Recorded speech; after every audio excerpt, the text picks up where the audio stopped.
Welcome to Soft Launch.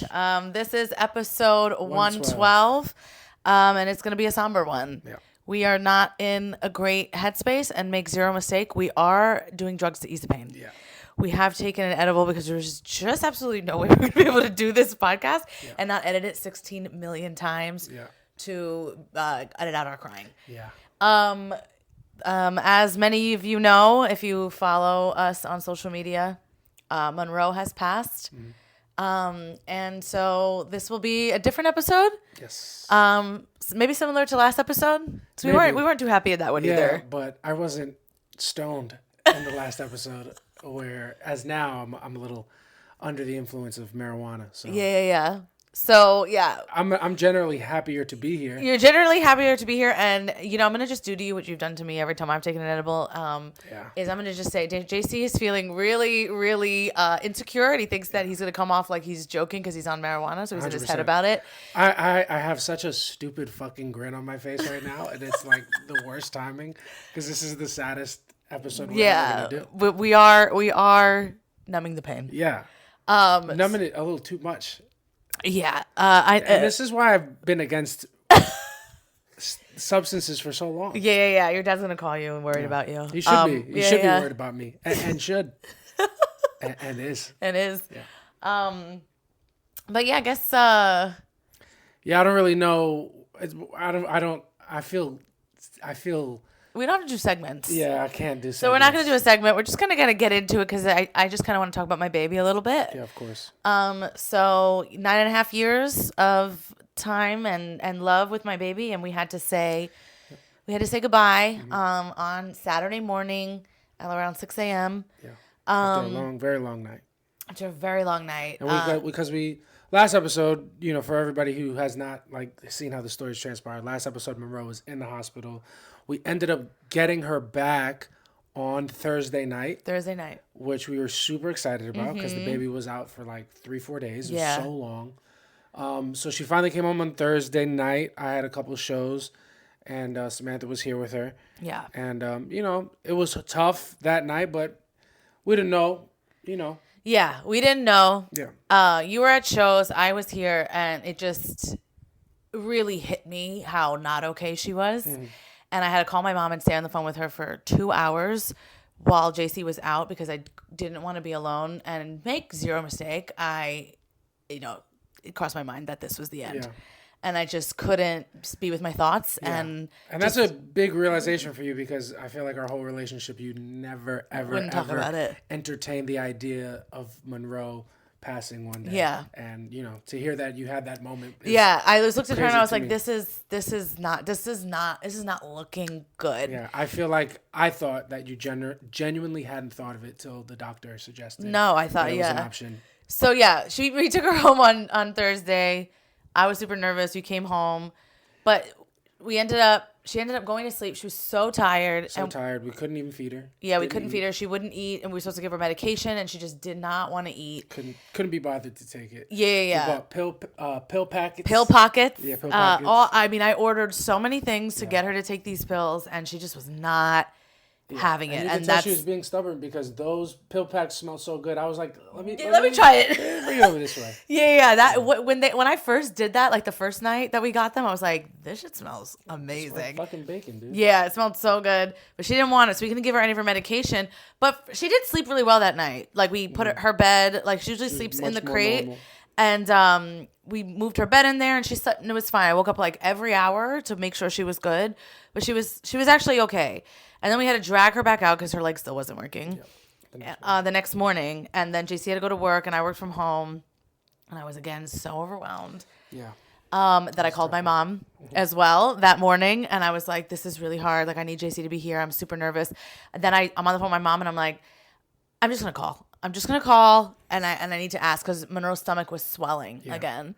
So I called. And this is all happening. Samantha's having these big problems with the dog while I'm at work, and I'm gone. I'm working hard. I'm playing. You're playing. I'm playing Steal the Bacon with children. Yeah, I'm playing red light, green light, 1, 2, 3. We're playing red light, green light, 1, 2, 3. Red fish, blue fish, 1 fish, 2 fish. We're in the trenches. I'm working hard for our family because we just spent $10,000 on a daughter. Yeah. You're working hard. You couldn't answer my text because you were frozen from freeze tag. Yeah. Yeah. I was Yeah. frozen. So I'm having these big emotions again. I have to stay on the phone with my mom. I'm working, by the way. I had like meetings and stuff. So thankfully, my first meeting starts. Monroe's asleep at this point. I'm like, okay, great. She's found some rest. Let me start my meeting. She's ready. By the time my meeting starts, she's been sleeping for like 30 minutes. So I'm like, great. She'll continue. That must have been nice. She will continue. As soon as the meeting started, everyone had cameras on. I'm like, wonderful. Yeah. So with the camera on, Monroe decides, I think I'm gonna go for a stroll, even though my legs don't work. Yeah, 2 back legs, neither of which is working at this point. At this point. And we were told she made moderate progress when we took her back from. And now I'm just thinking, I think AMC saw what our care card limit was, and they're like, let's just do them a favor and send them the dog back because they're not going to be able to afford what comes next. Yeah. So they just gave us our baby back, who we took in for a leg and stomach issue, with a worse leg and stomach issue. Yeah, because honestly, her right leg was the one that went paralyzed, and then like while she was home, I'm like, her left leg, which she had arthritis, her left leg kept locking, and like it was, I don't know, just it was scary. It was really scary. So she'd be like dragging herself, and I'm on the call, and I'm like, I just have to go off camera just really quickly, and they were like, yeah, and I was like, go off camera, turn my things off, and I'm like, Monroe, are you kidding me? Like, pick her up, put her back on the bed. And Monroe's a 55-pound baby. Monroe's like not a small baby, and I don't mean to say this as a joke, but now it's dead weight. You're carrying. She's like. Flopping. No. Yeah, she's like flopping. She can't even hold up the back half of her body. Yeah, so I'm picking her, put her back on the bed. She's trying to get up again. I'm like, Jesus Christ, Monroe. So I'm like laying her down, and I'm like, stay.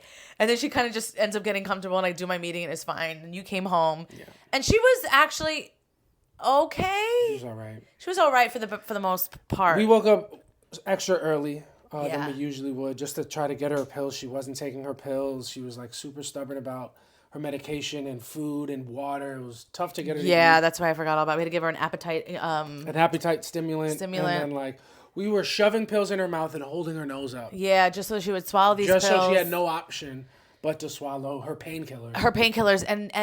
And Monroe said, I don't do drugs. Yeah, I don't She just do would that. spit out. I would hold her head. I would drop a pill in the back of her throat. We'd hold her head up for like 3 minutes. Hold her head up. Yeah. She wouldn't swallow it all. Swallow it. She'd keep it right here like a fucking Zin. Yeah, she was. Yeah, she was popping her gabapentin, more like gabapentsin. Yeah. The kid was just slur. It was the Bad Bunny camera. She was, she would keep it in the side of her mouth the entire time, and just as soon as she'd be like, kind of spit it out, and I would be like, "Are you kidding?" Yeah. She'd keep it in there for a second though, and then she'd be like, "Yeah, I don't really trust Western medicine. I've always been more of an herbal healer type." Yeah. She's like, I just don't trust what the government's putting in it. in my body. Yeah. They want to put microchips in me. You're already microchip, Monroe. You see what I'm saying? That's what I'm trying to avoid again. Yeah, so The baby wasn't taking the pills.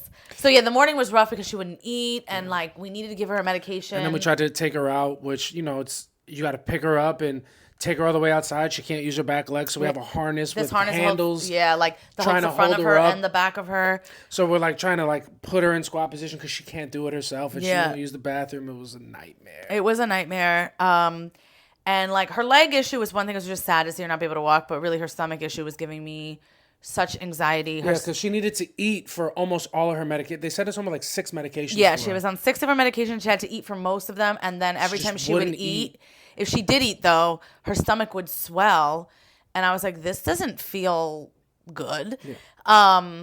And then you came home and we were trying to make her go to sleep, but you could tell she was uncomfortable. I sent videos to the doctor was wonderful, like made me like let me send videos of Monroe. And like, I think she's fine. I think she looks comfortable. But, we know best. We know how Monroe was. Yeah, she was not. And she was just not comfy. And then she ended up taking a really nice nap. Yeah, way later in the afternoon. Yeah. Like, we have a picture from as soon as I got home around like 2. Yeah. Where like her and I are laying on the floor. Yeah. And like you did that with her like for a little bit before that. That was early in the day. That was like maybe 10, 15 minutes at a time.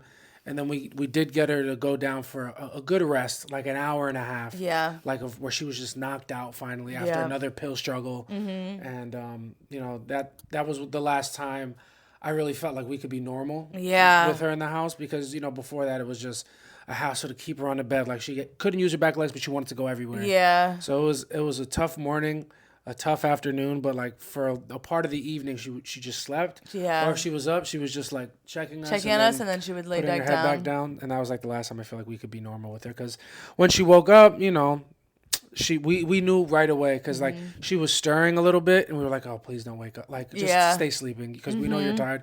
She sleeps all day, and then when she finally got up, she was panting. She was short breathing. We were trying to give her medication for food and water. Yeah. And we were like scared to feed her because that was making her stomach go big. And it was so scary. like she wanted to eat and drink, but like that was what was putting her life at risk. It was a nightmare. It was really truly a nightmare. And then late at night, her stomach just swelled to. I mean, it was so big. Yeah, it was huge. She looked like I feel like worse than the first time we It brought her was. It was in. worse than the first time because it was no denying it. Her stomach was so big. It looked like the X-ray that we got the first time we were in there. It was wild. So we like ended up. It was like 1:00 in the morning at this point, and we're there, and I'm like, I know we have to take her, and she's like struggling to breathe. She was shaking. Yeah. So I just had a feeling Monroe wasn't gonna make it to the hospital. And we were going back and forth on this, for several hours before we ended up bringing her in because we just spent a lot of money and I didn't want to believe that she was already aggressively sick again. I was like, they wouldn't give her back to us if she was this sick. And then like my friend David, his friend is a vet, and we talked to him on the phone, and I sent him videos, and when I sent him the video, he was like, hey, if you think her stomach looks big, and he was like, she looks sad, and he was like, if you think her stomach looks bigger than before, then like take her to AMC. Because we're trying to wait for like her to throw up or something, which is like a sign.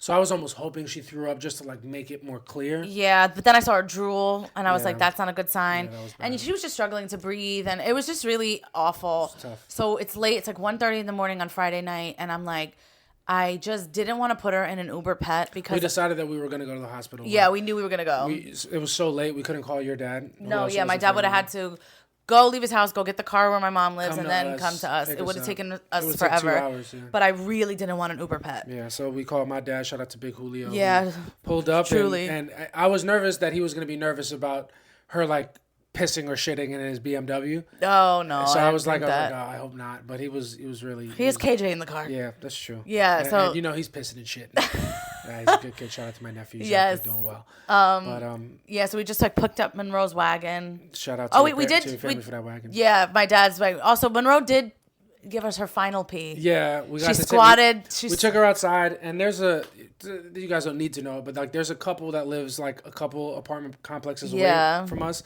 that we've been seeing since we moved in with like this huge dog who can't walk. Yeah. And like the dog's back legs wouldn't work, and they were always out with him. Having him around in the wagon, the wagon, and then expressing his bladder and helping him use the bathroom. And I saw that, I'm like, wow, what a good pair of parents. And that dog was way bigger than Monroe. Oh my god, huge, a Weimaraner or something like that. Yeah, but then me and Samantha were outside with Monroe a couple times on Friday, like just trying to help her walk, and it was so hard for us. It was so hard. And like all I kept thinking of was like how these two were able to do it with their dog for so long. So long, so I felt guilty that it was so difficult. But then finally, the last time we took her out, she peed. She peed. She like squatted. We got her in up. Perfect posture. And she just let it out. Peed on my foot. Beautiful. And we were just, it was beautiful. We were just like, this is the best. You're the best. Yeah. Like we made such a big deal about it. And the thing is that the doctor taught us how to express her bladder. Have you ever seen Bruce Almighty? Yeah. When he's like trying to train his dog to not pee inside. Yeah. And then like that's when Jennifer Aniston comes back, but he's so excited that the dog's peeing. That's how it felt. Yes, it did. It was like a huge thing. Yeah. They taught me how to express her bladder, but I didn't want to press on her stomach because her stomach was so much pain. Yeah, it was so big and painful. So it was like very stressful to take her out and be like, if she doesn't pee, that's just it. And then she was on a steroid that was making her like pee would come out, but it would just be like a little bit because she couldn't hold it because she was on the steroid. It was a nightmare. It was bad. But we call your dad later in the night, whatever we go. He drops us off. Took us right to the hospital. And in the car on the way there, I was like, I think this is it. Yeah. She was suffering so much. And I was just, I cried. I was crying. That's why I was crying so hard. I was like, I don't know that they're going to be able to figure this out. So anyway, we get to AMC. We have her in her thing. I tell the lady in the front, I'm like, she has bloat. Came back again. They call like everyone comes like running to the front, all the doctors, and they just like, we got to take her quickly, and like pulled her away, and she's like sitting up because she couldn't lay down because she was in too much pain. And they take her to the back. Another doctor pulls us into a room to be like, okay, what's going on? And then I'm like explaining, and I say her name, and she's like, oh, this is Monroe. Yeah. She's like, I know her from last week. Yeah, I know Monroe. She was like, okay, we're gonna like do everything we can. And then they came to us with kind of the same thing. Like her stomach is like significantly bigger. And then they were like, yeah, her right leg is also. Yeah, we brought her in a couple days prior. One of her back legs wasn't working. Then this time it's like we're also noticing a loss of mobility in her other hind leg. So neither one of those are working. The bloat is the same. We'll put a tube up her nose to help drain the air that's in her stomach that's making it balloon up. Yeah. And then they started telling us a bunch of different tests and stuff that they were gonna run and X-rays, and we were like, go ahead, do it. So we were there for a while, till like 4 maybe, and then the doctor came back out and basically like gave us our options, which were we can keep her here because we need to keep her overnight for testing, and like we want to do a CAT scan or whatever the fuck, like other tests after like 4 days of testing before that. Yeah, they had tested her for a million different things, and everything was coming through. Like, we don't know what's going on.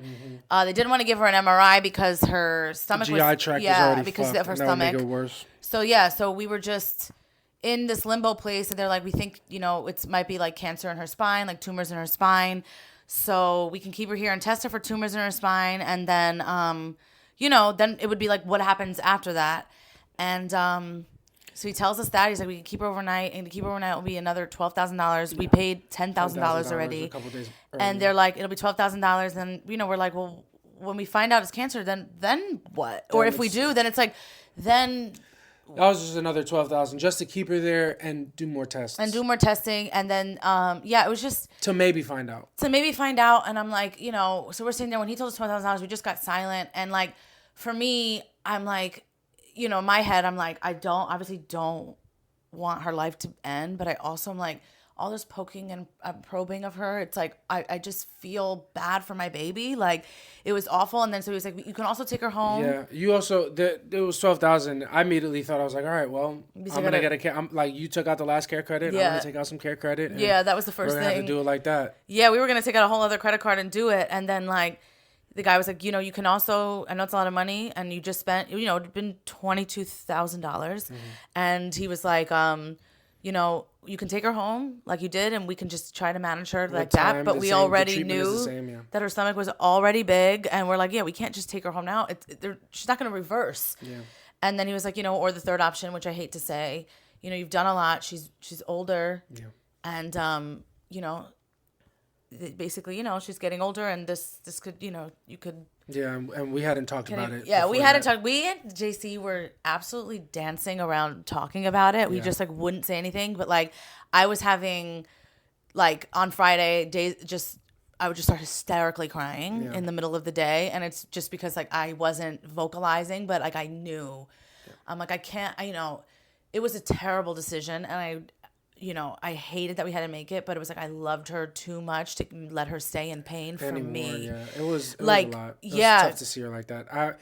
You say I can't remember when you said the time where you was like, oh, this might be it. Yeah. But for me, it was when we went to see her the first day. Yeah, yours was the first day. When she was in the hospital overnight, and she had the tube up her nose, and she couldn't like control her lower half, and she was peeing without control. I was like, this could be it. Like, she might not get better. And that was tough. Yeah, I remember you were crying on the way out, and I felt better because they were like, she was making a little bit of progress. Not that you were wrong to, but like you had faith in the hospital in the process. Yeah. I wasn't letting myself really believe it. Yeah. And then the second day we went to visit her, I didn't like that. She had like no life in her. And I don't know. I didn't like the way she looked, and like she wouldn't eat, and we brought her food, and it just was making me really nervous. But I was trying to be positive, and then, taking her home Thursday night when I was like really scared. I saw her stomach. I was like, her stomach's not really down that much. Yeah. And I wasn't there either. And you weren't there, and I was alone, and I was like, I don't feel good about it. Yeah. The doctor asked us to make a decision. We lost it immediately because we both knew that was going to have to be the option. But we didn't want to say it. And one thing about you, like, even before, Monroe got sick, like, we could never talk about life after her, or like the fact that she was going to pass. Because, like, I'm a romantic guy, but like generally I'm pretty realistic about like, life and death. So like I knew that like there was a possibility that like she wouldn't get to meet her children and stuff like that. But like, you know, I would never want to talk about it because like everything was like and the baby and she'll have this and it's, you know, so it really was hard. Yeah, I never would talk about it. Anytime some people would bring it up, I'm like, don't want to do it, can't do it, not gonna do it. It's just a really hard thing. I just didn't want to put any time of her being alive with me thinking about her not being here. Yeah. So I just wouldn't. Yeah. And by I would do it internally. You do it all the time. I would do it internally. You would you've been thinking of Monroe's death since before I met her. Yeah, you weren't even, when it was time to like, you know, do the euthanasia shot. You were like, oh, I didn't imagine this one though. I don't like you had a million. It's like hit by a car. Yeah. We get thrown. She jumps out the window. Yeah. Or we're driving her in a car. She gets out, jumps out the window. Like you've thought of tragedy after tragedy, being like, oh, I didn't. I really didn't think. I used to. I think I said to you once. I'm like, I hope I never have to make that decision. I hope Monroe takes this decision into her own hands. Yeah. But and if she didn't, Chase Bank definitely did. Yeah, we were very sad to make that decision. Our wallets were very happy, and the only thing happier than our wallets were our lower backs. Oh my God! We had a tough time picking her up. If you make a zero mistake, my right wrist is ruined. That's her good wrist. That's my good wrist. My lower back is killing me because like when you're not here, I'm picking her up, and like, you know, it was so difficult, and it was. And then you had to pick her up a certain way because her belly was so sensitive. It was like, and then there was a night. It was before we found out she had bloat. You were leaving the house and you picked her up, or you got her in a way, and you couldn't stand up straight. So you were fully at like a 90 degree. You were just on a 90 degree angle. You couldn't even stand up. It was the only way you could pick her up. So you just walked out with your back completely lowered and just walked out like that. It was so funny. Yeah, our baby wasn't the only one with the bad back. Yeah, seriously. She got it from her mama. Yeah, we're talking about our daughter. That's half Italian, half Puerto Rican, one fat ass. And I'm just lifting that thing, and that's what her mother gave her, and it was heavy. Yeah, it was heavy was the ass. Yeah. That bore the crown. Yes. But yeah, doctor told us what it was. I couldn't say it out loud. I couldn't say it, and I just... You couldn't say it, and also, like, I don't think I should have been the one to say it. Do you know what I mean? Like, I didn't want to feel like I was convincing you. No, I just couldn't. Yeah, I can understand how you felt that way. I couldn't tell you that that's what we needed to do. And so, what do we have to do? We had to call the most cold-blooded assassin, the most ready-to-go woman on the Eastern Seaboard. Yeah. We had to call Mamie Santos. Yeah, had to call my mom. 4:30 in the morning. Mamie Leone had to come through. Picked up the phone, second ring. Yeah. What's going on? That's how she answers the phone. Your mom wasn't sleeping. She was mid-wordle. Yeah. Samantha's mother. Yeah, my mom is the definition of sleeping with one eye open. I mean, she's always ready for one something. Eye open, playing Wordle. One eye on her enemies, one eye on the vowels. Yeah, or the crossword puzzle. Yeah. So I call her, and she picks up like immediately. What's going on? And I'm, I can't even get words out. Yeah. And I'm hysterical crying. Yeah. JC has to grab my phone and be like, May, like, this was going on. Yeah. She's like, guys, you can't do that. You can't spend that much money for what? She's like, you guys are going to pay that money to let them poke and prod my granddaughter. That's what she said. Look at her. She's uncomfortable, Sammy. Yeah, she says, Samani. Yeah. Samani, she's done fighting, Samani. You know she it. Is. And your mother was 100% right. She was so right. She was the voice we needed. And then my mom goes, do you need me there? And I'm like, I do. Yeah. And one thing about Samantha, man, say what you want about Tyler Perry movies, Samantha breaks down like she's in one all the time. What do you mean? You break down. Oh, I was having panic attacks. Yeah, I know. I'm not saying couldn't breathe or anything. I'm aware. Oh my God, is it cringy? It's not cringy, but my babies feel like. No, I feel big. Yeah, you are big. It's a my baby. Well, that's not funny because that's actually what you're saying. But you know what I'm like when the grandmama sees like, oh, not Clarence, not little Clarence. Yeah, I kept saying my baby and crying because I just couldn't believe. It's a tough scene. It was a tough scene. It's a tough scene when both of your babies are like that. Yeah. Then my mom had to walk in and she just had to be the rock. Yeah, she had to be. She came in. And make no mistake, I was good. You were great. But there's a harshness is not the word, but there's a conviction that I feel like your mom has. That I think it's against my person, and maybe as a man I have to get, but like it's against my being to be like, this is what is right and what has to be done. Well, yeah, but she was also like open, like if you don't want to, that's fine. But she was like, she knew and then she kept saying, like, do you want me to tell the doctor? Because she knew I just didn't want to say the words. But you knew. Because it was true and real. And if I said it, then it had to happen. Yeah. So we're just saying there, she's like, do you want me to tell the doctors? And I'm like, I can't do it. And then all three of us were staying there. And then and then I was like, I think we have to do it. Yeah. And then all three of us hugged. Like we did like a big group hug. And we all cried together. Yeah, it was a tough one. It was a tough one. Like I knew what we had to do as soon as the doctor said it. But Samantha's journey to the truth was a little different. Yeah. And she's like, maybe they can keep her without treating her, and it's like, I don't think they can do that. Yeah. I told you I was. At the hospital they could do it. They said, of course we can. Yeah. And the price is $8,000. And I said, what do you mean? What are you talking about? But that's what I said. I was like, I think the price between keeping her, letting her do the treatments, and just having them stay and not doing the treatments, the price is going to be a way bigger difference from taking her home and no treatments than no treatments and treatments. Yeah. And then for me, it wasn't even about, for me, it was like, I just wanted her alive one more day. Yeah. And I was like, I don't know, just the making the decision right in that moment just felt like, wait a minute, she was fine a week ago. And now I have to make this decision. And so it was just like, my brain was playing catch up to what was going on. And like, it was really difficult. So I just couldn't say the words. Yeah. But then we did. And then they put you in a beautiful room. Yeah. You didn't want to be the one to say the words. So I just had to do it. I had to say the words. And when the doctor told us about our options, he was like, first option, we will keep her here. We treat her $12,000. Second option, you take her home, but her treatment plan will be the same, and it didn't work this last time. Yeah. But maybe we can hope that with time it will get better.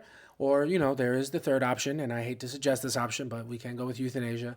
And when we finally came to that, conclusion, hours later in the room, because your mom came and she look in the baby's eyes. Yeah, she put her balls down. Your mother put her balls on the table. She's like, stop Samantha, making my granddaughter suffer. Yeah, I think just the way that she framed it, like with a love, like, this is for you and not for her. Yeah, basically that's what she told me. She was like, let the baby, she's suffering. Let my baby go in peace. And that, I think that's how you needed to hear it. I did, yeah. And it really helped. And then we finally came to the conclusion Samantha couldn't say it. And it wasn't Mamie's place to say it. Yeah. Even though she would have. She would have. And she would have loved it. Listen, we've made she would do a whole different voice. Yeah, I know. Hi, I'm Mamie Santos here, the grandmother. The only person happier than your mother to make that call would be if we zoomed my mother to make that call. Because when death is afoot, my mother is her best. Yeah. My mom, if there is like catastrophe, my mom is at her best. Yeah, I think my mom is not alive until somebody's dead. And I love my mother. Shout out to my mom. But yeah, truly. And this was obviously super sad when Emmett's mom passed away a couple years ago. We all went to her wake up in Washington Heights, and like my mother was the greeter, the seater. She sent everybody home with gift bags. I'm like, when did you get a chance to prepare all this? Sign the book. Yeah. You okay? Go talk to Emmett. And she's doing. She's making sure everything's going in the right direction. Sending everybody home with goodie bags. I'm like, when did you get the time? When did you have the time to get ready? And she was like, I'm always ready. Yeah, I was born ready. She loves it. Now, when my mom, she gets happy when she has to communicate tragedy. Yeah. She loves it. The doctor, I'm Monroe. Yeah.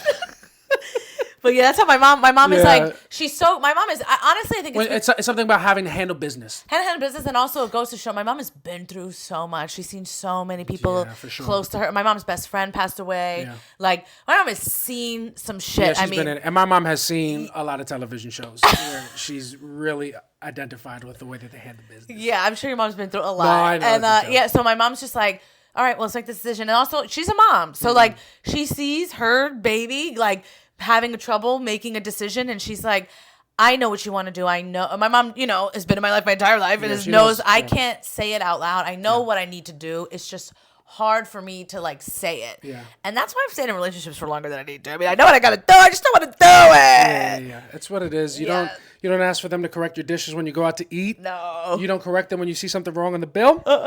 Why would you say something now? Why would I say something now? So I had to say something. I had the doctor in front of Samantha's mother. I was like, we talked about we're going to go with that third option that you suggested. And then the doctor's like, right. And just to confirm, we're talking about euthanasia. I was like, Doc! Yeah, Doc, I don't want to say it. I said the third option to you because that's how you presented it to me.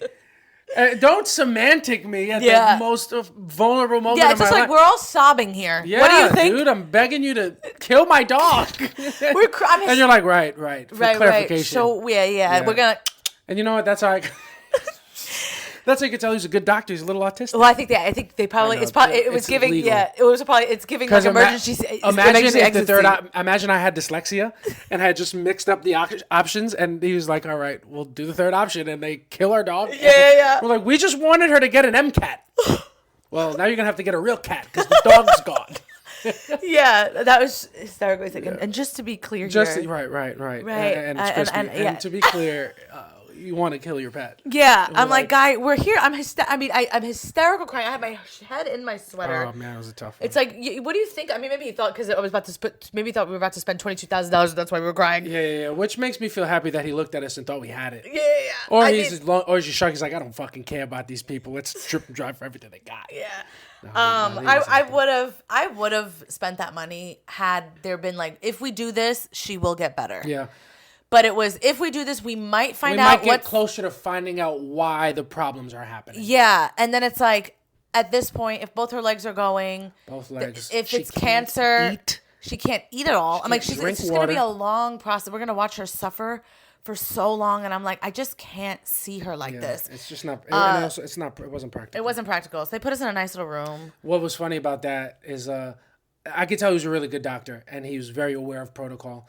Because once we decided to, go forward with euthanization, he's like, all right, you guys can stay here, actually. And I saw the wheel turn in his head. He's like, actually, we have a room for you guys. You come in this room. It's a little bit more spacious. And then I look at the comfort room. That's where they do it. That's where they do that. So we were in there, and it was, that was a hard dim part, lights, a couch. Yeah, a very loud air purifier. An air purifier. Then my mom comes in there, and we're all crying, and my mom walks, she goes, it's just true. She goes, I'm smelling shit. Your mom she was so there for business because she knew what needed to be done, but like she just can't turn off the little funny things. And she's like, oh man, that's nice. That's a real nice. Yeah, it's cute in here. I like the light. They have tissues everywhere. I know why. And it's like stuff like that, and it's just really, honestly, like for you, I don't think you could enjoy it. No, because, I was because you left the room to go get the doctor or to go tell him that we need the doctor. When you left, that's when my mom goes, I think I stepped in shit. That was before we got to the comfort room. So I'm like, grab a paper towel and clean it, and then she goes, oh, I see it. I did step in shit. I don't know. She actually stepped in shit. But then she thought she cleaned it off her shoe, and then we got to the comfort room, and she's like, I'm still smelling shit. I remember that. I didn't know there was a prequel to that. She's like, I'm still smelling shit. I'm still smelling fucking dokey. Your mom is very funny, man. Yeah, and she's very funny, and it's just because Samantha and I are so serious, and like, we're about to lose our child.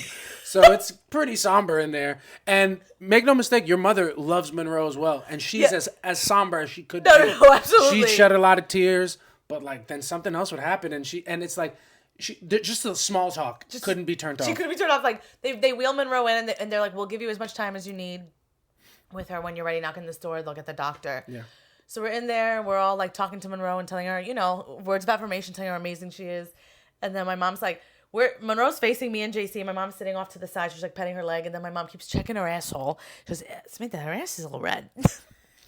Right? Yeah. And then I'm like, yeah, I know. It's been like that. I think it was the hardest thing. And she goes, oh, look, a little poopy doops. She read poopy doopy. Yeah. That's right. So Monroe's like laying there, like on these pain meds, and she's just like shitting herself. And make no mistake, these are our last moments with her alive. Oop. Poopy doopy. Oh, she did poopy doop. I'll clean it. Yeah. And she's cleaning it. My mom's just going, Grandma will clean it. Don't worry about it. Grandma got it. And it was, honestly, it was aggressively needed for me. Yeah, it was like, great. I didn't think you had the ability to, like, that was like anchoring me. Like her humor just like, oh, this is like, I'm going to see the bright side. Like, I think of jokes on a meta scale. Like, if I'm making a joke about it, it's showing that one day I'm going to be able to see the bright side of this horrible thing or this thing that I don't like. And your mom was a reminder in real time that was going to happen. Yeah. So I really appreciate it. It smells like shit. It smells like shit in here. God, it's cold. No? Yeah, she's like, why is that thing so loud? Can you turn it off? Yeah. And then like when they brought Monroe in, my mom goes, yeah, turn it off. She's cold. And then like my mom the best. She had like a denim jacket and she thought Monroe was cold because Monroe was shivering. Yeah. And she just like threw her coat over Monroe. Yeah, she did. It was beautiful. Yeah. A mother's love, truly. Truly, yeah. And then we spent what, like... We spent like an hour Yeah. all together. I don't know. Maybe I feel like we spent like a good 30 minutes. 30 minutes with Monroe, and then we're like, all right. And then like when she first came in, she kept like turning her head like she wanted to get off this bed. And then I'm like, wait a minute. Is she displaying like signs of that she still has fight left? You know, and I'm just holding on to any hope. So I'm like, wait, I don't know. And then like... I would say when they wheeled her in, I felt like I knew. I was like, she's ready. I was in a little bit of denial. She kept like turning her head and like moving, like jerking her body. And I was like, maybe she wants to get out of here. Maybe there's still fight left in her. And so like, I just closed my eyes and I like said to God, I was like, if this is really the end, I need you to give me a sign. I need to know like really for sure. Yeah. To take your, regret away. Yeah. And then Monroe wasn't shaking when she first got in there. And then literally like right after I said that, her whole body started shaking. Every time she would take a deep breath, her whole body would shake. And I was like, yeah, that was what I needed to see. And she's on such an intense painkiller. Yeah, and it wasn't even helping. Like she was definitely in pain. Even with she was on methadone. Yeah. And she was still in pain. And so and one thing about that, Derek Drescher's listening and he's like, that's insane. She was on pain after that? That's how I got rid of my pain. That's how I got rid of my pain. Yeah. And so... Just kidding. Derek Drescher would never listen to this podcast. Yeah. You would never do methadone. You just do the real stuff, heroin. So, anyway, then they came in and they had to do the thing. Well, we had to... Before that, another little funny thing that I was thinking in the moment. Just for me, I know the gravity of the situation, but I don't think it's comics brain. Maybe it is a little bit. But I'm just like, what am I going to be able to tell from this day? Or like, how can I make this work? And we had to knock on a door when we were ready. Yeah. Like they gave us a special door that the doctor would come through. We knocked on the door and that let them know that we were ready for them to come in and give Monroe her last doses. Yeah. And we made that knock and it was just another 30 minutes after that. They just took their sweet time. We gave the knock to the doctor that we were ready to put our dog to sleep. And the doctor just took another 30 minutes to come in the room to the point where I started getting impatient. Isn't that crazy? Because it's 5 a.m, maybe I'm tired, I'm exhausted, it's been emotional, my adrenaline's gone. Yeah. And we've knocked on the door, we've told them, hey, this heavy thing that we've been spending hours debating, waiting up, we're ready to take the life of our baby who we spent thousands of dollars to try to, we've done everything we could to try to make sure her life is good, and we realize we can't do that, so we're ready for you to help her transition to the next life. And they just took fucking forever. No, they did take forever, and I was noticing that, but I was like, I'm not impatient. Yeah, you're not gonna complain about spending more time. Kill my dog, please. Oh, if somebody listen, I'm waiting for here for 45 minutes. Listen, it's 5 o'clock in the morning. I'm exhausted. Kill my fucking dog already. 5 o'clock in the morning. I'm exhausted. The comfort room's fucking freezing in here. It smells like shit. It smells like fucking cocky duty. Yeah, not for nothing. That room smells like shit. Not for nothing. Yeah. Room smells like shit. What does a guy have to do to get his dog killed around here? If somebody doesn't come kill my dog, I'm gonna fucking lose it. It did take a long time. It took forever.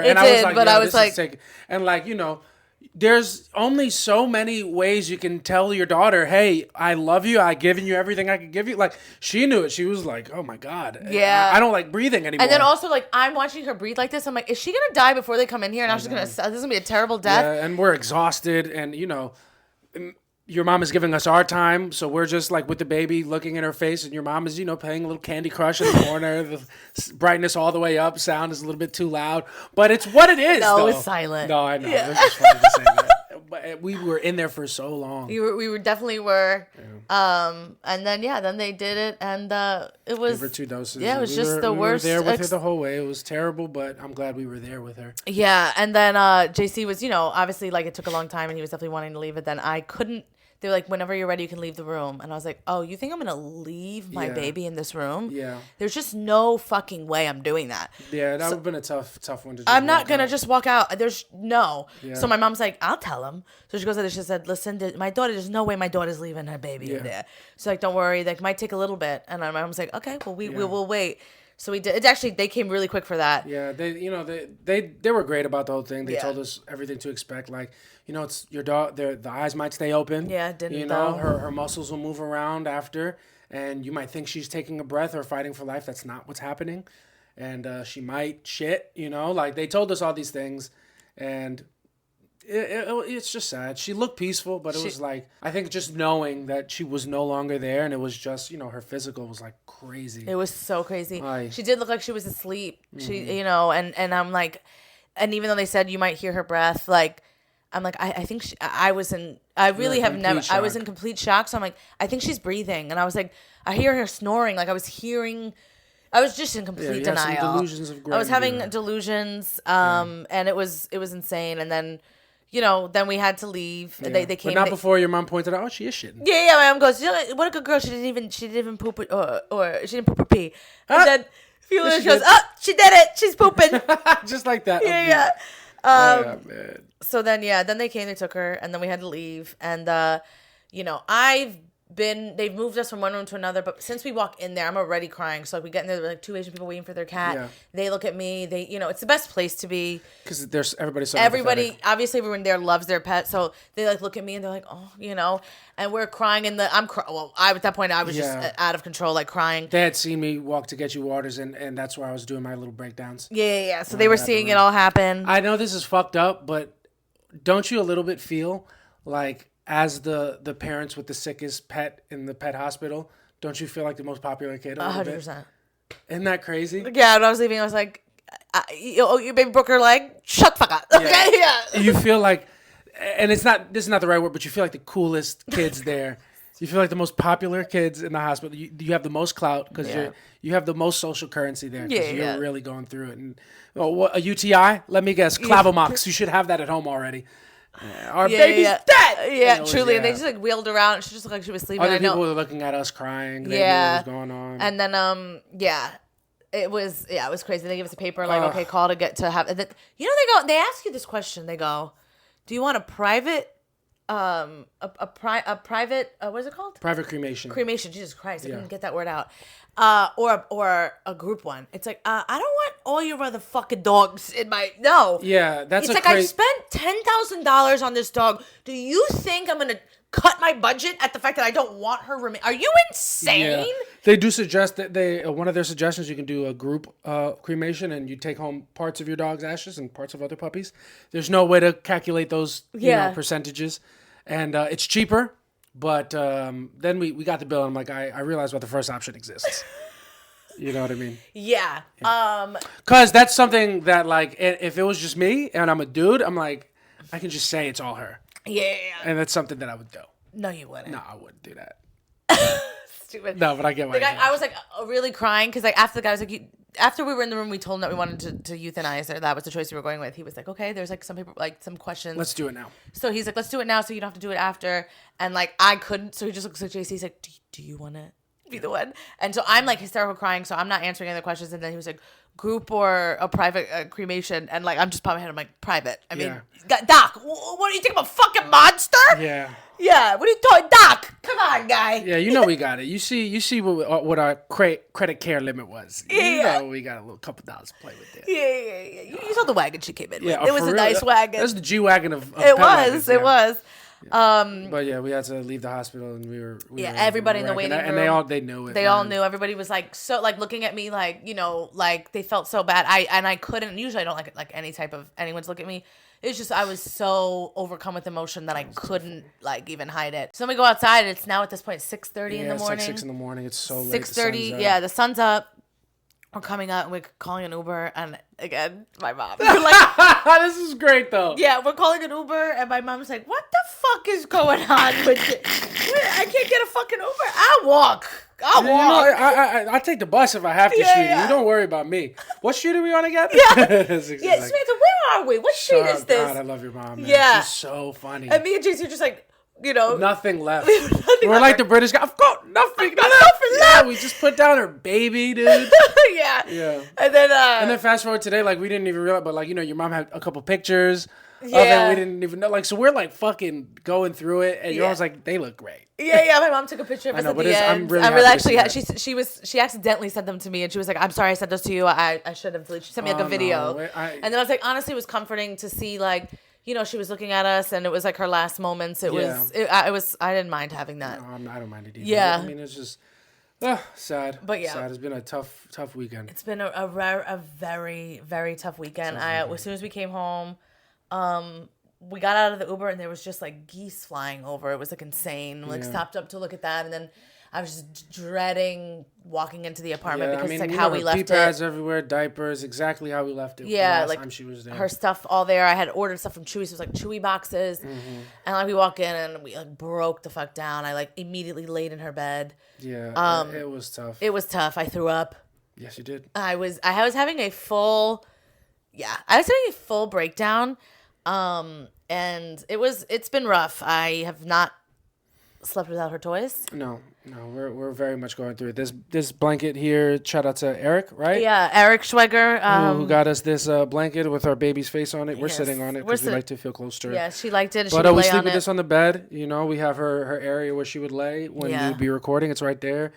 These are her little toys that we always keep. Yeah, I've been sleeping with these, those out. And that's her dirty ball that she loved it. She would fuck that up. She loved to fuck a tennis ball up, dog. Yeah, so it's been rough, and my way of coping and JC's way, our ways of grieving are a little different. Yeah, Samantha and I, we grieve different. We grieve a little different. I will say before we talk about that, you have been amazing. You've been such a support system for me. You've helped me get out of bed and stuff. And if you're watching this pod and you're wondering, has Samantha washed her hair since the last episode? The answer is no. I haven't done anything. I think in the last week I took 2 showers, which is very unlike me. It's one half of this pod likes to shower, the other half doesn't. Yeah. So yeah, but you've been amazing. You've like helped me, get out and walk and all these things. Well, you're much closer to my hygienic habits now, so I really you feel closer. That. Yeah. So, but the way that I grieve is like I just don't have an appetite, and JC does. Yeah, he eats his feelings. Yeah, Samantha pushes food away Samantha was, for the week leading up to, us having to put Monroe down, Samantha was pretty much on a hunger strike. I was. She wouldn't eat because the baby wouldn't eat. Like, if she's not going to eat, I'm not going to eat. I literally think... And I'm like, you think you're eating with that stance. Yeah. But that's just a bad idea. I think in calorie-wise, I think I had like 1,500 calories in the last week. Yeah, you are doing the opposite of comfort eating. You're comfort fasting. I was fasting, and I'm not hungry. Yeah. And then even like, it's bad when I can't even finish my coffee. Yeah. I was leaving like half coffees. I'm just like, I don't have it. Eating, and it's one thing to see, your partner really go through it and push food away and not treat themselves healthy. But it's another thing to also be going through the same thing and to need the opposite. So like I'm over here telling Samantha every day, I'm like, baby, you really gotta eat. Yeah. Maybe pancakes, maybe French toast. Yeah. Maybe some eggs scrambled. I think we have some pepper jack cheese. I think you need to eat, baby. Yeah. He's trying to help me to eat. And like we'd be out going for a walk, and you'd be like, do you want to eat? And I would be like, I know you do. Yeah. Which I was like, go eat. You can eat, but you just were trying to be supportive, so you just weren't. And we didn't eat until Saturday night. Yeah. Right? So I hadn't eaten. I did not eat at all on Friday. 36-hour fast we did. Yeah. Together. And then for me, for the whole week, I think I had literally like 2 meals all week. And then, finally we go eat. We go out to eat some like Italian food, and you eat a whole fucking pizza. Yeah. And I had 3 bites of pasta, and I was like, whew. Yeah, Talk about full. Yeah, and then I finished my full pizza. I'm like, you're not feeling better? No, I'm taking bites. She's in a better place, no? Because now I'm feeling better. Because like half of it was me grieving, the other half is I'm fucking starving. Yeah. And if you think it's hard to support somebody who's like having a nervous breakdown because the worst thing that could possibly happen, if you think that's difficult, try doing it on an empty stomach. Got nothing. Yeah. Starving. Yeah, you were absolutely starving. You pointed that out though, that like you're like, I know you're trying to help, but I can tell you're hungry. Yeah. I told him yesterday. Baby, you need to eat. Yeah. You need a burger. And then he just all of a sudden he's hypnotizing me. You need to eat. Yeah, he was like, you were definitely trying to be supportive, but you just kept being like, I couldn't hide my agenda. You gotta eat. And then as he's saying that, I could hear his stomach like making these noises. You, baby, unbiased opinion, just looking at you and gauging the situation because I know what you're going through. I think the best thing we could do is eat. Yeah. That's what I think. I think we sit down, we have a nice meal, maybe Toodles in French. I think they have a table open. And then I just start only doing food reviews. Yeah. He literally is like, he goes, we can go out. We'll go get something nice to eat. Yeah. And I'm like, I can't. And he's like, okay. All right. You sure? It's funny because, like, you know, she's like, I feel so bad. And, like, oh, you need to eat. Everything. And then, like, that was the only suggestion I had after a little bit. He's like, do you want to go for a walk? Do you want to, you know, watch a movie? And then it was just like, we should eat. Yeah, it was just everything was I eat. miss her so much. Oh, you know what she loved to do? She loved to eat. Yeah. Food was her favorite. We should have some food. We should have some food. He just kept doing that, and I just couldn't. I just couldn't do it. Really could. Yeah. But then we ate at night on Saturday. Well, I didn't really. I had like maybe 3 little pieces of rigatone. Yeah, that's about it. And I couldn't eat. And then yesterday I didn't eat either until the nighttime. Yeah, it's been a long. And long, I also long today I made us some omelets. I woke up hungry today. Yeah, you ate today, and then what do we have for dinner? For dinner, I just Oh yeah. Well, we took an edible. We ordered. Shout out to all our friends and family for like coming through, sending us flowers. We had some friends send us like seamless gift cards. Shout out to the whole your betrayal mom. chat. Shout out to my mom. Shout out to both my sisters. Shout out to the whole betrayal chat. Yeah, to Gail. I love all of you guys. Yes, to Gail, to Amanda, to your mom. Yeah. Your mom sent us a Uber Eats or Uber gift card. My homies sent us flowers, dude. Yeah. My boys. Your boys. The bros sent flowers. A beautiful arrangement. A beautiful bouquet. Yeah. And I hit the chat. I was like, thank you guys. I would have preferred a sympathy ham. That's a thing. And we know that's a thing because we got that for one of our friends whose father passed away during COVID. Yeah. There's nothing. Got the kid a sympathy ham. Yeah. Kid's Muslim. Wouldn't eat it. This kid was a Jewish or Muslim. He was. I think he actually. No, he's not Muslim. No. But he's a Middle Eastern kid. Yeah, that's hysterical. And after we sent the ham, we were like, did we make the biggest mistake of our lives? Like, did you hate my dad? Why are we celebrating? This is a celebration ham. Yeah. But now we saw that, and that's like always a joke. Whenever something bad happens, is a sympathy ham. I was like, I would have loved to get a sympathy ham because this bitch doesn't want to eat anyway. She don't want to eat anyway. Yeah, you're like, somebody sent me food. I'm fucking starving I'd over have here. been fucking grieving like a king. Yeah. But yeah, it was so nice. They put a beautiful card in there as well. It was really nice. And that they sent us the flowers like on Saturday, like afternoon. It was like 2 p.m. and the doorbell rang and it was just flowers. And it was just, they were so on it. So, you know, they're great friends and your sisters are, everybody's amazing. Everybody really just, our circle really just came. Yeah, our circle came through. And also shout out to everybody who like follows us and listens to the pod. It was really nice.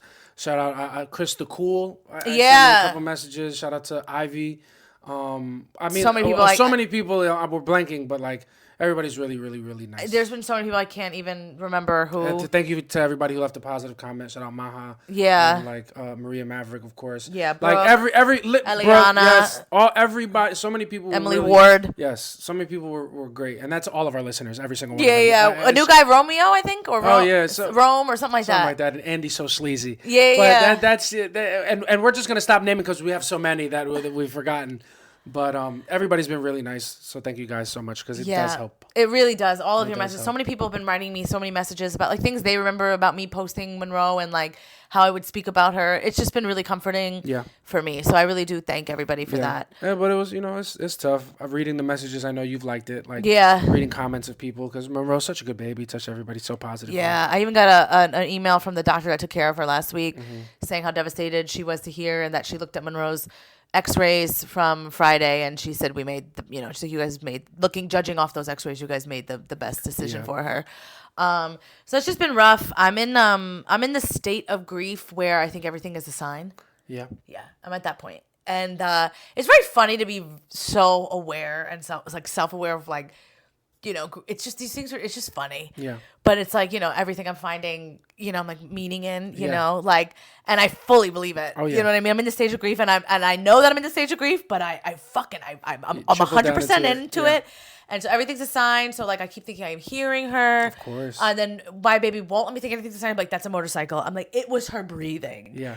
I really am like A leaf fell by her bed. Yeah. And then she's here. Yeah. Also, we had a plant that was doing really well. It had a flower. Oh, that was crazy. No, it really is. This one I'll give. This one was nuts. It was growing a flower, and the flower was alive for a while. And last Sunday, as Monroe, like her legs gave out that Sunday, we took her to the vet. That's like the start of everything. I was talking to my mom about like plant, like because my mom was over, and I was showing her. I was like, how I water the plants with neem oil to keep like bugs away. Yeah. And I noticed the flower was dying. It went up so high. It was, and then it just started and falling. Fell, and where it ended up, like this wilted flower, was right on a picture of Monroe. Right on a picture of Monroe. Was insane. It was really insane. Like you were putting a flower on her grave. Yeah, it was crazy. And I looked at it yesterday, and I'm like, wow, that was nuts. It was really nuts. So I'm in that stage of grief where everything is like, a sign. And, and you're also still very hysterical. So like often when it's a sign, you break down. Yeah. And the other day, this is just a true thing. The other day, we went to sleep, and obviously we haven't moved Monroe's crate. It's still in our room. We face it. And we went to sleep, and I left the crate open so, she can get in and out. Yeah. And then when we woke up, Samantha thought that the door was in a different position than it was when we went to sleep. And I had to gaslight her and tell her no, because I didn't know if saying yes was going to make her break down a lot. And I was just really hungry, and I couldn't deal with it in that moment. Yeah. So the door was not like that. The door was not like that. It was a sign. Her spirit was there, but I didn't know if you'd think that was good or bad. So I just lied to you. Okay, good. Because I knew I wasn't bugging. No. You have been gaslit by a professional. Okay. Yeah, I'm like the door of her crate was not like that. I couldn't give it to you. I didn't know how you would take it. I didn't know if it was a good or bad thing. No, it's a good thing. I want her here. Well, now I know, but it's tough. It's tough, and I don't want to mock how you grieve, but it's a lot. Not. Please, apologize. I only lost my fucking daughter. I know, but be a fucking man and wait till you go get water in the hospital to show a little emotion about it. All right, you got to be a rock because somebody's struggling over here. No, I'm kidding. But I was just hungry, and as soon as we woke up. I'm hungry, and I just don't know. I can't start my day like this. Yeah. I took a look over, and give I'm me like, 5 more minutes. I popped up out of bed. Make zero mistake, 2 of her toys in my arms that I've been sleeping with, those toys right there. Literally, I hold them just in my hands. I get up and I'm like, just an almost 40-year-old woman with 2 stuffed animals in her hands. Yeah. And I'm like, the door was not like that of her crate. And you're like, it's like, oh my god, the door. Yeah, the door is it different? Did you put it like that? And she's freaking out, and I'm like, yeah, I did that. I knew you didn't. Of course I didn't. It blocked the walkway. It blocked the walkway. Like, you would never put the door like that. Yeah, but I had to make a fucking decision. I had to make a tough decision. I made a lot of tough decisions this weekend, Toots. Yeah. I had to make a tough decision. Yeah, walk a mile in my shoes, Toots. Before you fucking judge me.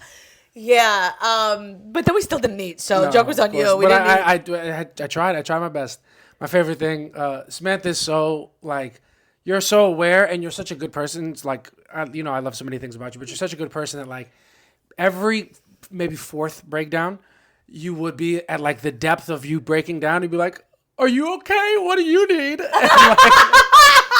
I'm like, I don't think you're in a position to give it, babes. And I'm like, no, I'm good. I'm fine. I'm not, and I'm not. But you're like, I feel like I'm just the only one that's really breaking down, and I want to make sure you're okay. You lost somebody too, but you got snot in your eyes. You can't stand. You're over the toilet because you've been throwing up. Are you okay though?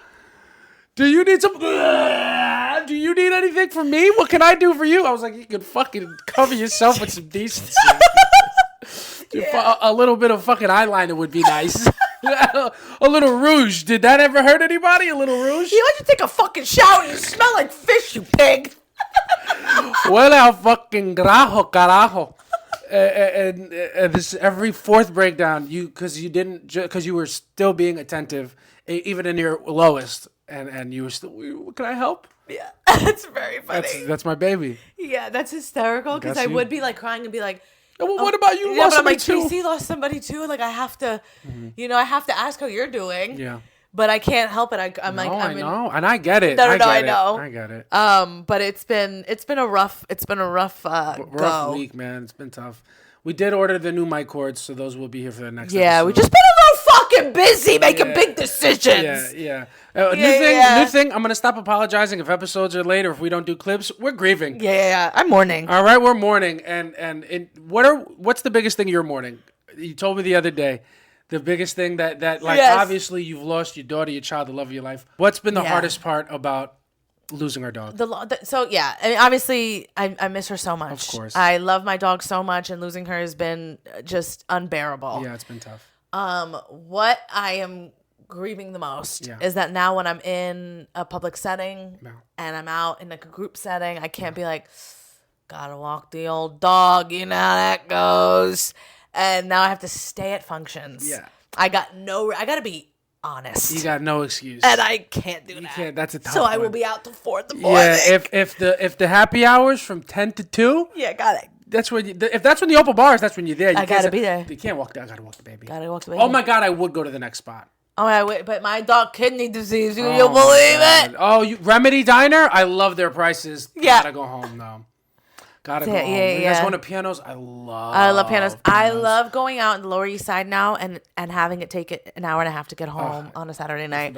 So I'm gonna do it. It's the best. Let's go. What are we waiting for? Call the Uber. Gotta go home. Gotta go home for the baby. Oh, I would, but I gotta work, so I can't do that anymore. No, and then the grieving thing. I feel like for pets, they don't really give you the They don't give you the same. Yeah. They did. My boss did say condolences though when I called out today. I should have called out again tomorrow, but whatever. Yeah. What are you gonna do? I work today just because I work from home, and we also get married, so I want to go on a nice. I mean, I have so many vacation days, but I don't know. I just felt like I just it sucks to know that do something today. I get it. It sucks to know that on our honeymoon we won't be able to like post pictures of all the cool things we're doing because we can't let the government know that we are spending money because we're gonna go delinquent on those care credit payments. So we're not gonna be able to post. Yeah, I gotta put through Monroe's insurance and see what they're gonna cover. I feel like they're gonna cover like not much. Yeah, hopefully we'll see. I still haven't done it. I have to do that, and I have to cancel her insurance for the next thing unless you want to be Monroe. Get some care that you need. Yeah, well, they go with dental. No. Hey guys, if anybody's in the market for some gabapentin, I got a lot of it. I got anybody with UTI, legitimately, we can help you. I can help you. I do have some chewable Clavamox. Yeah, and I think that's what the humans use. Yeah. Also, I've got a steroid here. Yeah. I got a prednisone. I got two bottles of that. Yeah. So Joe Rogan, if you're listening, and it's something that you're into. Yeah. Put us on your little podcast. Yeah, we'll do you a little something, get you a little something. You need an appetite stimulator? Yeah. I got some here. Yeah, we got something for you. Something a little offer you can't refuse. Yeah. It was tough. Yesterday we've been taking long walks all weekend, and we sat down and we had to cancel all of her deliveries. Yeah, all her auto ships. And that was stinky because they made you tell them what's the reason for the cancellation on 9 separate items. Yeah, so I have a million auto ships set up for Monroe because there's different like treats that like come. She's got her morning treat. She has her afternoon treat. She's got her bone suppies. She has her liver suppies. She has her kidney food. She has something for her kidneys. Then she has a snack to make sure she's getting all the protein she needs. She's got the powder. We got the salmon oil. It's a lot of pieces in this. It's a lot of moving parts. Yeah. We got the dentist stick. Got to make sure our breath's good. Make sure the breath's good and teeth are probably white. Yeah, we got to get the CBD treats because God forbid it rains. Yeah. So it's just a lot of stuff. So I have different auto ships and her food. Mm-hmm. And you click the first one. I click, I cancel it, and it says why are you canceling this? And there's like a bunch of different reasons, and then one is being that my pet passed away. So I clicked that. They're like, oh, you have a profile for your pet in case you have multiple pets. Yeah. So they're like, do you want to delete this profile or memorialize it? So I'm like, of course I'm gonna memorialize it. Memorialize it, and then I'm thinking, great. They'll cancel all the auto ships, and then you look at all the auto ships, and none of them are canceled, but the one that you did, and I'm like, you've got to be kidding me! I had to cancel like seven auto ships, and each time my pet badge, I'm like, you fucking know it. Yeah, you know it because we're attached to her profile. She's memorialized. She's like, yeah, we're aware that Monroe passed away. We're so sorry about that. Beautiful dog, lived a great life, did such a good job with it. I think she would still like her sweet potato treats. Can I interest you in some human grade sweet potato treats? Yeah. I'm so sorry about her loss. She fought as hard as she could. You guys did the best job. Would you take it? AMC? It's a great hospital. Everything they could. I took my dog there. She gave her extra 4 years in her life. I'm really sorry that she's gone. But I really think that she would really do well on the Dachshunds. On the Dachshunds. Yeah. She'd do well for the Dachshund for her joints. Yeah. Even as a corpse, you want those fucking limbs. I know back legs weren't working anymore. doesn't matter. Yeah. It's just good for a car. Just good for a car. We'll fix her, make her look beautiful. Yeah. That's what John Hoey or John O'Shea said to my dad about his mother. Yeah. Oh, Julia, we're gonna make her look beautiful. Yeah. They always do that. Yeah, she's gonna look gorgeous, stunning. Yeah. She's gonna look stunning. What are you gonna do? End of the day, yeah. So we had to cancel every shipment one by one. One by one. My pet passed away. Yeah, and then and if they didn't send us flowers, they were gonna get a very nasty. Yeah, email. Then they sent me a beautiful card and flowers, and it was really nice.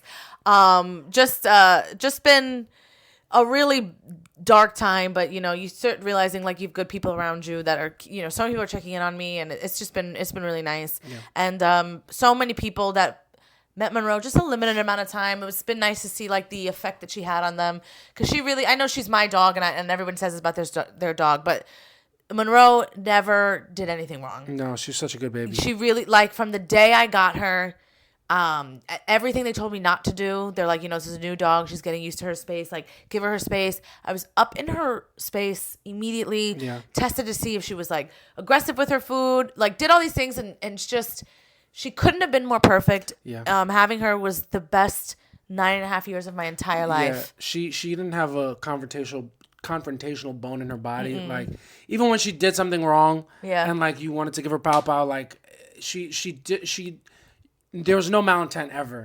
She was a good baby. She changed my life. I never, my family had a pet, a dog buddy who was very cute, but like I was too young to really appreciate it or really take care. Mm-hmm. And Monroe was kind of like, I took a lot of care of her, and like taught me the importance of like love, it like in that way. I've never experienced it in that way. Yeah. And opened up my life, changed my life, and watching you care for her and how deeply you loved her was something that I didn't realize was so attractive in you. Like, I love the way that you loved her and took care of her, and how, everything you did in life, you always moved with her at the front of your mind. And I think there's so much selflessness in that. And I think that inspires me to, be a good partner to you. And, watching you take care of her and letting me be a part of that, like, changed my life too. Mm-hmm. So, I love her. I feel like I can see her right here. I know.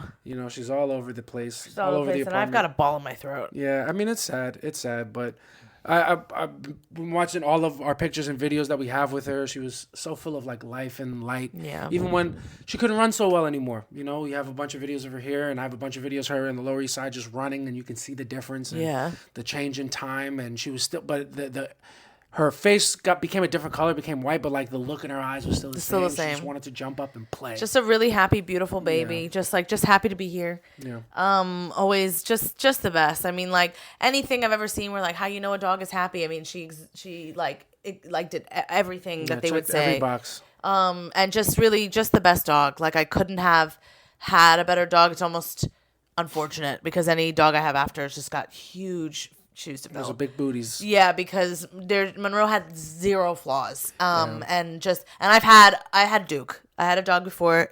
Bad dog. Loved him. Great dog. Just bad boy. Cute baby bad boy. Yeah. And I loved him. I loved him so much, and I also was so sad when he passed away. But Monroe was like my baby completely on my own. Mm-hmm. And like I've said a million times, like, it was just me and her for so long. Yeah.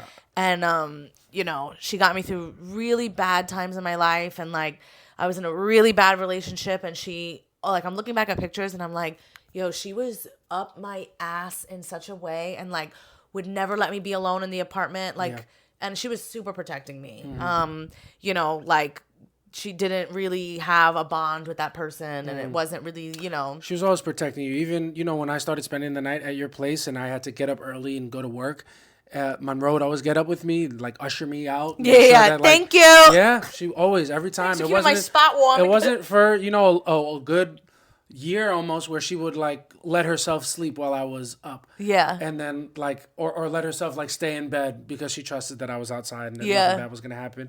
And then when she started getting up with me again, it's because she wanted to just hang out.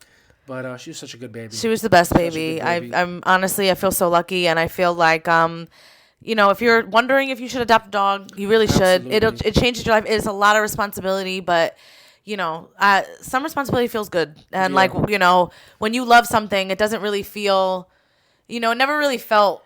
No, like we had to do work or something. Yeah, unless it's a fucking blizzard, and you're like, can't you just piss in the toilet? But even that, like it's a noble reason to go outside. So like I hate the extreme weather, but when it was with Monroe, I was like, this is what we do. Absolutely. I mean, like when I say my darkest times, I mean, I literally was in a depression, and the only thing that got me out of the house and like put on clothes was the fact that I had to walk her. Yeah. She was taking care of you. It literally, and I would just, during the pandemic, like now being here and like, for the first couple of days, like I didn't want you to take a shower. Just like being in here completely alone was shocking. Like I feel her absence deeply. Yeah. And I'm like, oh wow, I loved the pandemic, and now I'm like, oh, it's because I had Monroe with me. Yeah.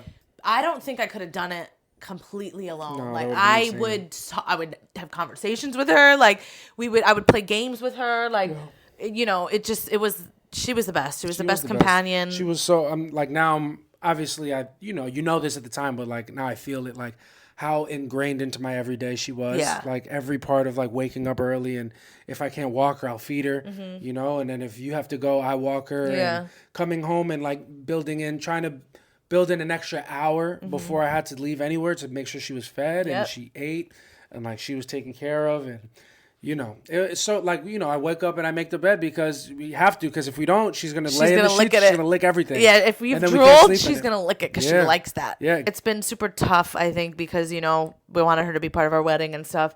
And that not being an option is, it's really sad. And, she was a part of our proposal. She was a part of our proposal. And that's something I always wanted. And like I told you the other day, I'm like, you really made my dream come true. Like, I never needed anything big. I just wanted to make sure Monroe was a part of it.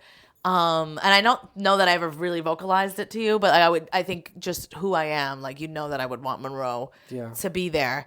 And it was perfect. She's smiling so hard in that picture. I know. And that's just because it was hot. Yeah. But she knew, though. Yeah. She was excited. She was so cute. And I will miss her every single day of my life. Yeah, this won't be the last pod where we spend a good portion of it talking about Monroe, our baby. That's our baby. So she's always going to be our baby. She's always going to be part of the family. Mm-hmm. And I don't know. I feel her all around the apartment. Me too. Everywhere. So like, even though I'm sad she's gone, it feels like she's not, because it's like, this place is so her. There's everywhere you look. Everywhere you look, I know exactly how she lays there. Mm-hmm. And where she'd go and we'd cook and do anything. And it's sad, but I'm happy for her. Yeah, I mean, I'm glad she's out of pain, and I'm glad that she got amazing care at that hospital, and they were so good, especially like when we were leaving. They're like, "I'm so sorry for your loss," and then they just pressed send to the invoice to my fucking email. Yeah. And they were like, "Yeah, about that death, about that euthanasia, it costs a little something. $2,000. Yeah. The bill is like, it's like $1,500 because. But I paid $500 when we got there. Yeah. Jesus. That's Christ. right. I paid a down payment when we got there. Yeah. So $500. they're like, sorry for your loss. Due date is sorry tomorrow. for your loss. Don't lose the check in the mail. Yeah. Because they need theirs. But they were like, we gave her methadone. I'm like, it didn't even have a chance to work. You could have just given her the Kmart brand. She was sick, Pop. No. Yeah.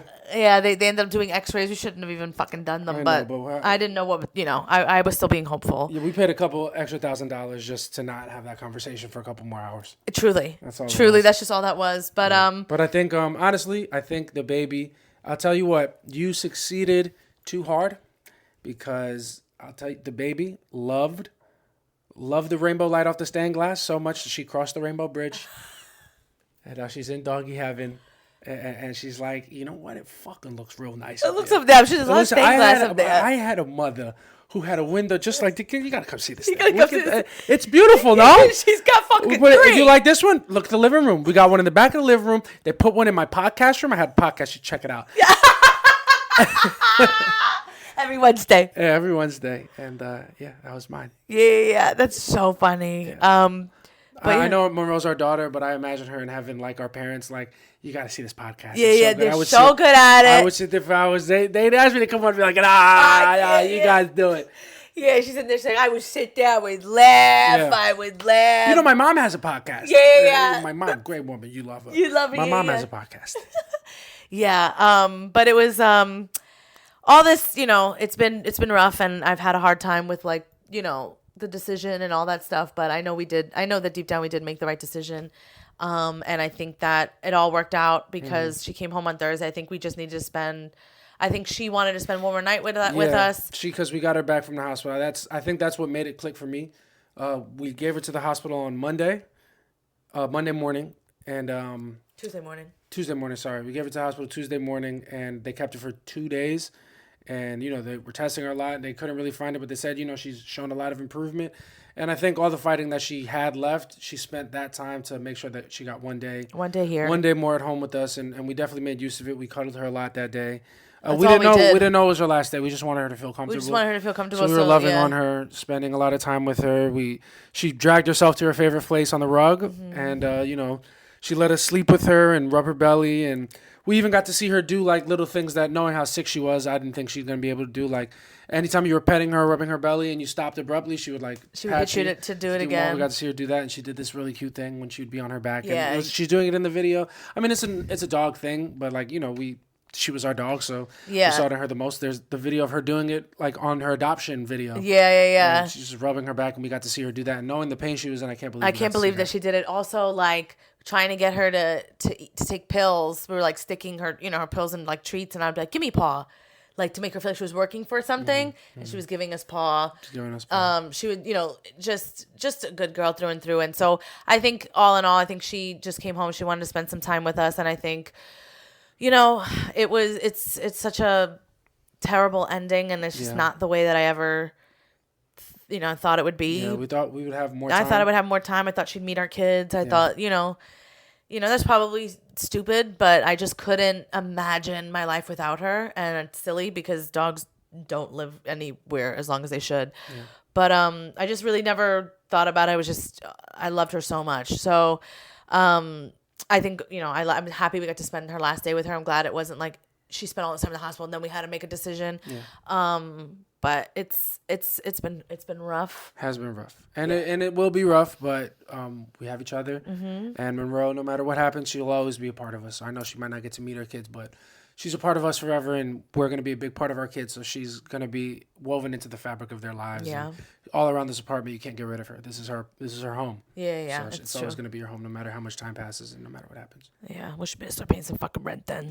Yeah. Well, she's actually doing the opposite. She's actually making it way harder. Yeah, she's making it a little hard on us. Yeah. We also signed a contract for our wedding today. So yeah. Even while we're grieving, I mean, the work never stops. Yeah. But I feel like that's it. It was. That'll do it for 112 a soft launch. Thank you guys so much for listening. No plugs today. We do have a show coming up, but I don't have the details for it yet. It doesn't matter. So just, share your favorite moments from ever seeing Monroe on the pod, or just say something nice about her. It helps. We like to read it. Thank you guys so much for everything. Thank you to all the people that we've run into in Astoria with dogs that have let us spend a couple extra minutes. Yeah, they don't even know. Yeah. I was hugging a stranger the other day. It was the day that we put Monroe down. We saw a dog, and her name was Rosie. She was a pity, and 12 years old, so her owner let us spend a couple minutes with her. Yeah, she's like, as long as you want. I was like, we put her baby down this morning, and she's like, come here, I don't usually do this. And I was hugging this woman in the street, and her dog was an angel face. Yeah. We've had a couple lucky experiences like that have made the days a little bit easier. Yeah. So that's it. We'll catch you guys next week. I've been JC Mendoza. I'm Samantha Santos. Peace. Bye.